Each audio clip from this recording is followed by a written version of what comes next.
Rape खालामदों आरो नागिन जासिन नामा ओरै वानफोर थायो। Hello guys, welcome back to my YouTube channel. स' नोंथांमोना मारै दङ आसा खालाम बयबो मोजाङै दङ आंना लोगोफोर। स' दा नोंथांमोनखौ आंनि बे गोदान भिडिअ फिन गोसो गोबजों खनसे स्राय बरायग्रोबाय आरो।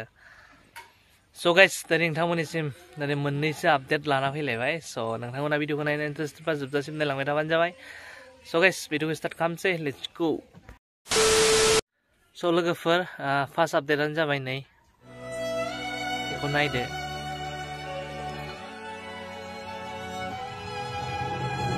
स' लोगोफोर, दिनै नैबे हिन्जावा दिनै ब्राजिलनिफ्राय दिनै इन्डिया टुराव फैदोंमोन आरोना। दिनै बिथाङा दिनै बाइक राइडार आरोना। दिनै हाजबेन्ड वाइफ दिनै सानै फैदोंमोन दिनै इन्डियायाव बेरायनो होननानै ब्राजिलनिफ्राय। दिनै बिथांमोना दिनैसिम 6 मास जाबायनो आरोना बेबायदि राइड खालामनाया। दिनै जायगा बिदिनो देश गिदिंनो दिनै लास्ट इन्डियायाव हाबदोंमोन आरो दिनै बिथांमोना। दिनै इन्डियायाव हाबनानै दिनै झारखन्डआव फैबाय। झारखन्डनिफ्राय दिनै बिथांमोना ओरै नेपालाव थांनो गोनांमोन आरोना दिनै झारखन्डनिफ्राय। दिनै बिथांमोननि टारगेटआ नाथाय मा जाखो, दिनै बिथांमोना झारखन्ड मोनहैनानै दिनै हर जाबाय। हर जानायखाय दिनै राइडारफोरनाथ' दिनै माबा थाखाजोबखायोना, टेन्ट थाखायोना। बेनिखायनो दिनै बिथांमोना मा खालामखो, दिनै अहाय मोनादों दिनै बे मोनानायावनो माने टेन्ट खालामनानै दिनै थानो प्लान खालामबायमोन आरोना दिनै बिथांमोना। ओमफ्राय मा जाखो, हर जाबाय। हर जानायनि उनाव मा खालामखोनो, दिनै साब्रै बेबायदि गाज्रि मानसिफ्रा फैनानै दिनै बै बिथांनि हाजबेन्डखौ दिनै एटेक खालामबाय। हेलमेटजों खर'आव बुनानै दिनै बिथाङा बिहुस जाबाय। बिहुस जाना मा खालामखो, दिनै नैबे हिन्जावखौ हाग्रायाव लांनानै दिनै बिथांमोना रेप खालामदों आरोना। दिनै रेप खालामबाय। गावसोरो साब्रैया खालामखांनायनि उनाव आरोबाव दिनै बिसोरो गावसोरनि लोगो साथामखौ लिंहरनानै बेबायदि गाज्रि खामानिफोर मावहोदों आरोना लोगोफोर। स' गाइस, बिराद दुखुनांथाव। मानो होनब्ला दिनै बिथांमोना जोंनि आलासिसोमोन ना। दिनै बिथांमोना दिनै जोंनि इन्डियायाव फैदों।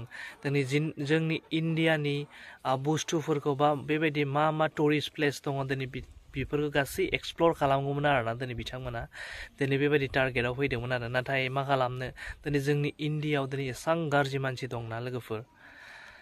दिनै बिथांमोना पाकिस्तानाव हाबदों। दिनै पाकिस्तान बायदियाव दिनै तालिबानफोर थायो। दिनै बेसां डाकुफोर उग्रपन्थिफोर थायो। नाथाय बैबायदि देशावनो दिनै जेबो जायासै। ओमफ्राय दिनै बिथांमोना इन्डियायाव फैनासो दिनै बेबायदि समयसाफोर सन्मुखिन खालामनो गोनां जाबाय आरोना लोगोफोर। स' सेड। एबारनिफ्राय दिनै जोंनि इन्डियायाव दिनै बेबायदि फरेनारफोर बा दिनै आउट कान्ट्रिनि मानसिफ्रा मालाबाबो बेबायदि बाइक राइडआव फैनाय नंला लोगोफोर ना। बिराद गाज्रि जादों आरोना। अबयसे दिनै बे रेपिस्टफोरखौ हमनो हाबाय आरोना। दिनै साब्रैखौ हमबायनो, ओमफ्राय साथामा दा खारखुमानानै दङ। दिनै बिथांमोनखौबो हमगोन होनगासिनो दं झारखन्ड पुलिसा। बिराद दुखु नांदों आरोना लोगोफोर। दिनै बिथांमोना एफा खुसि बेबायदि राइड खालामनो फैदोंमोन, नाथाय बेबायदि घटना जागोन होननानै दिनै बिथांमोना एक्सपेक्टखौनो खालामाखैमोन आरो। स' लोगोफोर, नेक्स्ट आपडेटआनो जाबाय नै नायदो, सोर बियो सिनायदोलाय। दिनै जों बेखौ बयबो सिनायखायो लोगोफोर। नायलाय मा जादों बेहा, फान्थावस्रिसो माथो बेलाय। वाव, मा जाखोलै, नागिनसो जासिगोन नामा ओरैनो।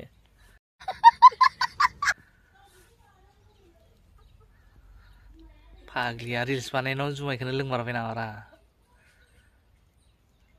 माइब्रानि जुमायसो लोंगासिनो दं नामा।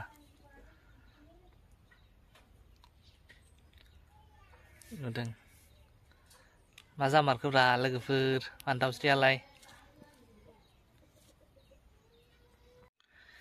स' लोगोफोर, दिनैनि भिडिअ एसांनोमोन।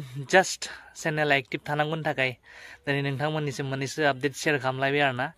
स' गाइस, नोंथांमोना नायनानै मोजां मोनदोंब्ला अनना भिडिअखौ लाइक खालामदो, शेयार खालामदो। आरो नोंथांमोना जुदि आंनि चेनेलाव गोदानब्ला अनना चेनेलखौ साबस्क्राइब खालामनानै होदो आरो बेल आइकनखौबो अन खालामना लादो, जाहाथे आं जेब्लानो गोदान भिडिअ लाबोगोन अब्लानो बे गोदान भिडिअनि फार्स्ट नटिफिकेसनखौ जेन नोंथांमोना मोननो हायो। स' गाइस, नेक्स्ट भिडिअ थाबैनो लोगो मोनगोन। बाय बाय।